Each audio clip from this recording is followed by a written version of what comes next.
नमस्कार, आपका स्वागत है मेरे चैनल इंडियन योगी में। मेरा नाम निशा है।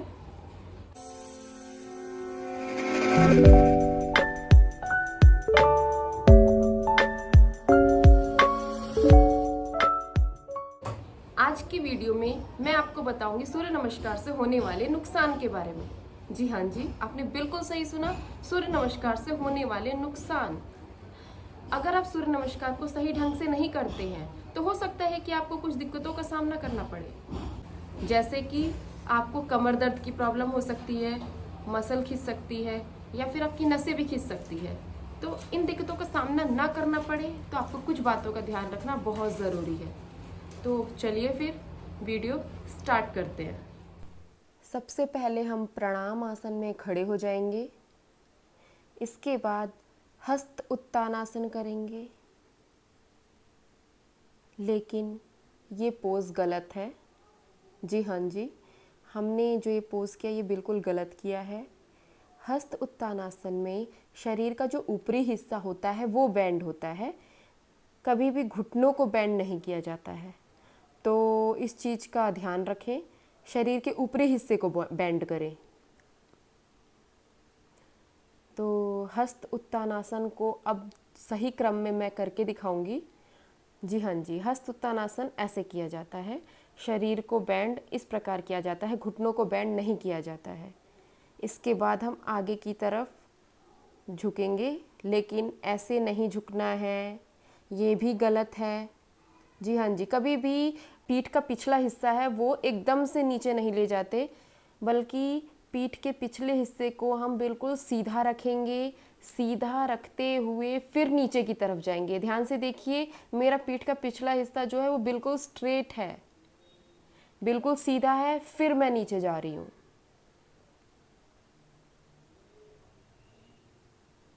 जी, ये बिल्कुल ठीक है। अगर आप गलती से, अगर आप एकदम से इस तरह से बैंड होते हैं तो आपको हो सकता है कि कमर दर्द की प्रॉब्लम हो जाए, और जिन्हें कमर दर्द है उनकी जो कमर दर्द है वो और बढ़ जाए। इसलिए कमर के पिछले हिस्से को सीधा रखते हुए हम नीचे जाएंगे। अगर आप अपने हाथों से ज़मीन को नहीं छू पा रहे हैं तो भी कोई दिक्कत नहीं, तो भी ये ठीक है।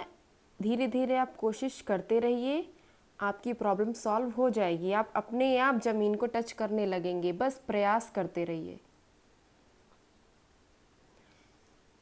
इसके बाद हम पाद हस्तासन अब करेंगे। जी हाँ जी, जब हम ये पोज करते हैं तो बहुत से लोग कहते हैं कि हमसे ये नहीं हो पाता है, तो हम क्या करेंगे, घुटनों को हल्का सा मोड़ देंगे। घुटनों को मोड़ के फिर पाद हस्तासन करेंगे, और ये क्रिया फिर हर कोई कर सकता है। आप इस तरह से भी कर सकते हैं, ये भी सही तरीका है, लेकिन धीरे धीरे आप प्रयास करते रहिए, आपको भी फिर घुटना मोड़ने की ज़रूरत नहीं पड़ेगी। वैसे अगर आप घुटना मोड़ के करते हैं तो भी कोई दिक्कत नहीं है। इसके बाद हम जाएंगे अश्व संचालनासन में। जी, बिल्कुल सामने की तरफ देखेंगे इसमें हम, और फिर इसके बाद हम थोड़ा कंफर्टेबल होकर भी इसमें बैठ सकते हैं, कुछ इस प्रकार। आप अपने पैर को पीछे की तरफ इस तरह से रख दें और आप आराम से इस पोज को कर सकते हैं। इसके बाद हम करेंगे कुंभकासन। कुंभकासन में हम हमेशा नीचे की तरफ देखते हैं। इसके बाद अब हम करेंगे अष्टांग नमस्कार आसन, जिसमें हम अपने दोनों घुटने, सीना और अपना जो ठुड्डी का एरिया है वो सब ज़मीन पर टच करेंगे। इसे अष्टांग नमस्कार आसन इसलिए बोलते हैं क्योंकि हमें हमारे शरीर का जो 8 हिस्सा होता है वह ज़मीन को टच करके सूर्य को नमस्कार कर रहा होता है। दोनों पैर, घुटने, हमारा सीना, दोनों हाथ और हमारा चिन एरिया। इसके बाद अब हम भुजंगासन कर रहे हैं। भुजंगासन के बाद अब अधोमुख श्वानासन में जाएंगे। जी, अधोमुख श्वानासन में अगर आपका एड़ी जो है ज़मीन पे टच नहीं कर रहा है तो भी कोई दिक्कत नहीं, ठीक है। बट जो प्रैक्टिस करते करते जिनको आदत हो गई है तो वो अपना एड़ी का एरिया जो वो भी आप ज़मीन पर टच करवा सकते हैं।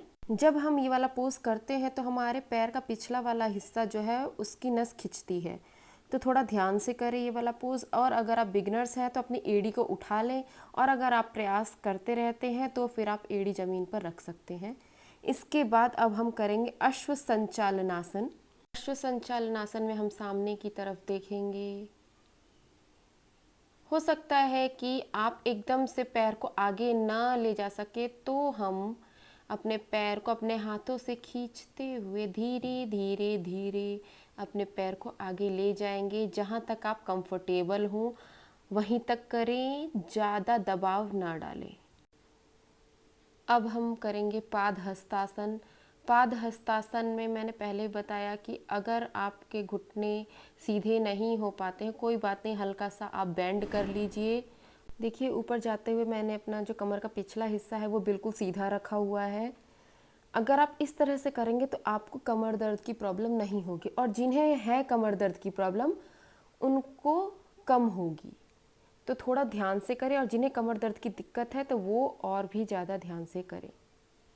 इसके बाद अब हम हस्त उत्तानासन में जाएंगे और फिर प्रणामासन में। उम्मीद करती हूँ कि आपको ये वीडियो पसंद आई होगी।